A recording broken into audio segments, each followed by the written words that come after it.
زۆر باشە هەر لەسەر دۆخی عێراق نەک لە لێواری داڕماندایە بەڵکو لە ناو داڕماندایە بەڵام مەسەلەکە تەنها کاتە ساڵێک زیاترە هەڵبژاردن کراوە خۆپیشاندانوەکو خۆیەتی حکوومەت تا ئێستا دروست نەکراوە ناشزانێت کەی دروست دەکرێت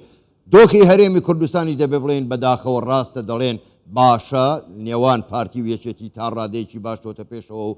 کەم و کوڕێکی ئەو تۆیان نییە بەڵام ئایا ئەمە هەمووی وایە ئێمە دەمانەوەیە قسەی زیاتر لەسەرم بابەتە بکەین با میوانداری زۆر بەڕێز مەسعود حەیدەر ڕاوێژکاری سەرۆک بەرزانی ڕاستەوخۆ لە سەودۆی ژووری هەواڵ لە لامان میوانە لەسەر هەردوو تەوەرەکە یاخود هەردوو باسەکە پرسیارمان دەبێت کاک مەسعود زۆر بەخێر بێ گەلێک سوپاس بۆ بەشداریکردنیشتان لەگەڵمان زۆر باشە بەردەوام پارتی و یەکێتی دەڵێن پەیوەندیەکانمان زۆر باش هەنگاوی باشمان لە هەموو بوارێکدا ناوە پرسیارەمە ئەرێ بەڕاست پەیوەندی پارتی و یەکێتی باشە زۆر سپاس وەڵای پرسیارێکی زۆر لەجێ خۆیەتی پارتی و یەکێتی لە حکمڕانی هەرێمی کوردستانە شەریکن باشە و عیلاقاتی پارتی و یەکێتی بە هەورازوونی شێوی زۆرا تێپەڕیوە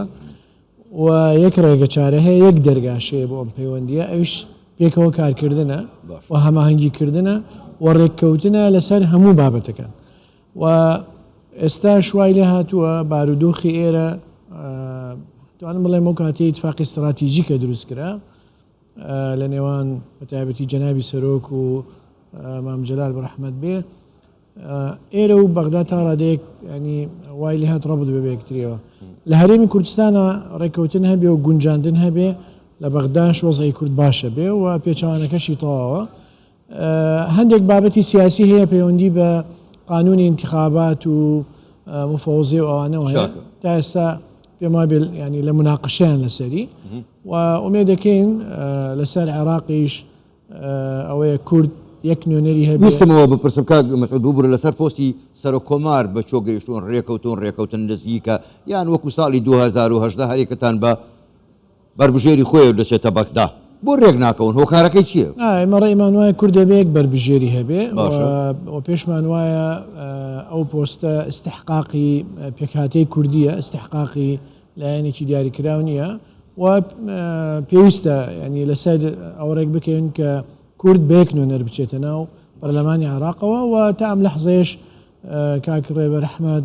کاندیدی پارتیە بۆ ئەو موقعە ئالیاتیش زۆرە لە 2014 من خۆمەندان پەرلەمان بووم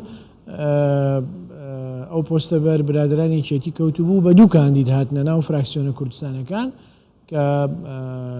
هەردووکیان ئەندامی مەکتەبی سیاسی یەکێتی بوون و فراکسیۆنە کوردستانەکان یەکلایی کردەوە کێ ببێتە نوێنەری کورد بۆ پۆستە ئێستاش ممکنە ئەو ئالێتە جارێکی تر بەکار بهێنرێ بۆی کورد یەک کاندیدی هەبێ بچێتە ناو پەرلەمانی عێراق زۆر باشە کاک مەسعود بابی لەسەر دۆخی عێراق بۆ خۆ دەزانی هیچ ئومێدێک با زۆر بەڕاشکاوە نەقسە بکەین هیچ ئومێدێک بۆ عێراق نییە دەرکەوت عێراق ڕاستە بەناو دەوڵەتە لەسەر خەریتەیەکی هەیە و ئەندامی نەتەوە یەکگرتوەکانە بەڵام دەوڵەت نییە هەر بەناو دەوڵەتەوە ئەو هەڵبژاردن کراو ساڵێکە و لایەنی دۆڕاو نەیهێش براوەکان حکوومەت دروستمان خۆشیان پێیان دروست ناکرێت خۆپیشاندانیش بەردەوامە زۆر بەڕاشکاوەنە ئایندەی عێراق چۆنە بینی ینی لە عێراق استقرار نییە و ئەبینین لە ماوەی ساڵێکان نەتوانرا حکوومەت تشکیل بکرێ بەڵام ینی لە نەتیجەیە عێراقیش بەم شێوازە ممکن نییە بەڕێوە ببرێ لە بەرەوەی ئێستا حکوومەتی تەصریف ئەعمال هەیە کە هیچ سەلاحیاتێکی نییە و ئەمە ڕنگدانەوەیە بێ لەسەر وەزعی ئابووری وڵات لەسەر ژیان و گوزەرانی خەڵکی بە تایبەتی لەسەر مەسەلەی خزمەت گوزاریەکان و پێکهاتەکانیش هەم کورد و هەم سونە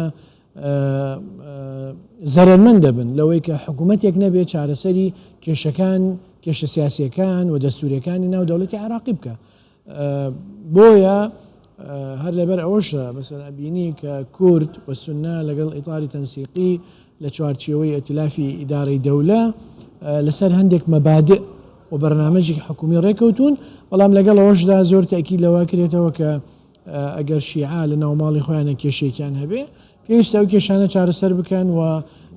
نەکورد نەسون ئەستعدادی وایان نییە ببن بە بەشێک لە کێشەکانی ناوماڵیش زۆر باشە کاک مەسعود بابەتێکەیە کە بەڕاستی دەمێت لەسەر ئەمە هەڵوێسە بکەین بۆ خۆ دەزانی هەم تورکیا هەم ئێران بۆردومانی هەرێمی کوردستانەکەن و هەرێمی کوردستانیش بە حساب بەشێکە لە عێراق لە بۆردومانەکانی تورکیا چەند هاوڵاتیەکی عەرەبی عێراقی کوژران و هەندێک برینار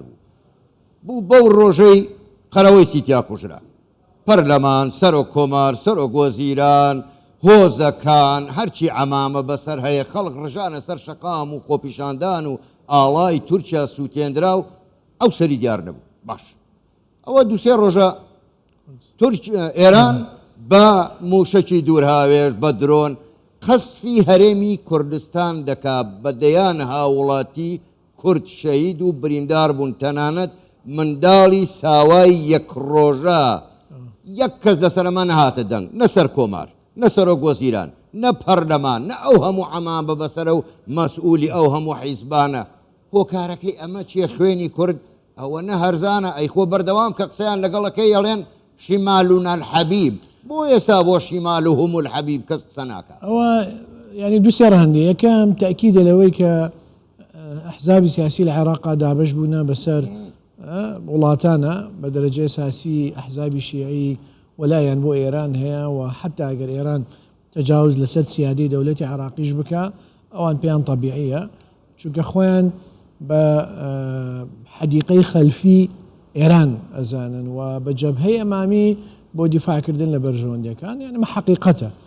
و بێ بەڕاشکانە باسیکەین دوو تەکیدە لەوەی کە عێراق وەکو کیانێک وەکو دەوڵەتێک وجودی نییە و زۆر لاوازە وەکو جەنابدا مەژدت پێکرد ئەندامە لە مەجلیسی ئەمن بەڵام وڵاتێکی لاوازە و هەر وڵاتێکی دراوسێ بێ بە کەیفی خۆی تەجاوز لەسەر سیادی بکە ئەکرێ سێ حکوومەتی عێراق حکوومەتێکی بێ هەڵوێستە طبعا ئەمە جاری یەکەم نییە یان بە سەواریخ یان بە کاتیۆشا یاخود بە سەواریخی عەبرەلقارات هجووم بکرێتە سەر هەرێمی کوردستان ینی تاکیدە لەوەی ئەم حکوومەتە بەقەدەر ئەو مەسئولیەتە نییە و ناتوانێت هەڵوێستێکی وازح بنوێنێ و من بە خوێندنەوەی خۆم ترسی هەیە و حیساباتی خۆی هەیە بۆ ئەوەی ئێران عاجز نەکا لە خۆی و ممکنە دعمی بکە بۆی جارێک شتر بێنێتەوە لە شوێنی خۆیان طبعا ئەمەش لە زەرەری خەڵکی عێراقە بەگشتی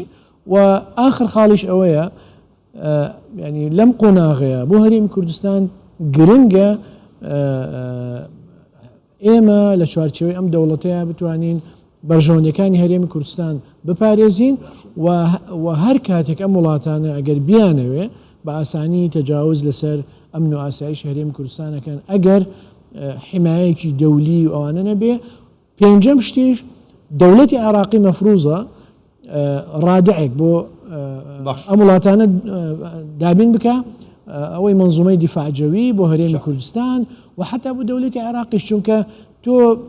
چەک بە بەیانات و بە تویتەر و بەوانە ناتوانین جواب دیتەوە سەواریخ ئەبێ ڕادعێکی هەبێ ڕایگرێت زۆر باشە کە مەسعود لەوانە ئەوە دەرەکەوێت کە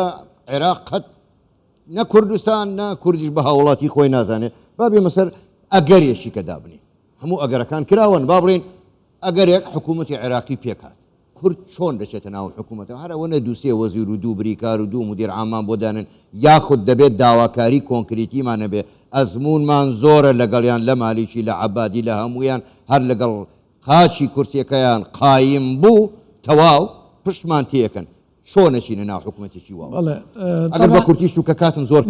طبعا ئەمە زۆر ینی پرسیارێکی زۆر گرنگە تەنها وجودی چەند وەزیرێکا چەند بەرپرسێکی کورد کفایەت نییە یەکەم ئەبێ ئیرادەیەکی سیاسی هەبێ بۆ جێبەجێکردنی ئەو مەبادیانەی کە ئیتفاقی لەسەر کراوە و ئەبێتە بەشێک لە کارنامەی حکوومەت و هەم کاندیدی سەرۆکوەزیران و هەم قیاداتی ئیطار کە هاتوونەتە خزمەت جەنابی سەرۆک زۆر تاکیدان لە هەڵوێستیان کردووە بۆ چارەسەرکردنی ئەغڵاتی ساڵانی ڕابردوو و تاکیدیان لەوە کردوێتەوە کە ئەم جارە ئیرادەیەکی ڕاستیان هەیە بۆ معالەجەکردنی مشکلەکان و شخصی جەنابی سەرۆکی حکوومەت جەنابی کاک مەسرور تاکیدی لەوە کردوێتەوە کە حکوومەتی هەرێمی کوردستان استعدادی هەیە التزام بە دەستورەوە بکە بە قوانینەوە بکە بە مەرجێک هەوڵی شتاندنی ئێرادەی هەرێمی کوردستانی تێدا نەبێ و هەر شتێک لە ژێر چەتری دەستوری عێراقیە معالەجە بکرێ هەرێمی کوردستانش استعدادی معالەجە هەیە بەسەراحەت ئەنی ئەو پەیامە گەێنراوە بە قیاداتی ئیطاری تەنسیقی ئەمە و خۆشیان نزانن ئەمە ممکنە دوا هەل بێ بۆ ئەوەی عراق بەرەو سەقامگیری بڕوە ئەگەر خۆیان عراق ئەبەنە ناو تونێلێکەوە ئەو سەریدار نابێ زۆر بەڕێز مەسعود حەیدەر ڕاوێژکاری سەرۆک بارزانی گەلێک سپاس بۆ بەشداریکردنتان لەگەڵمان سپاس بۆ ئێوە شەوتان باش.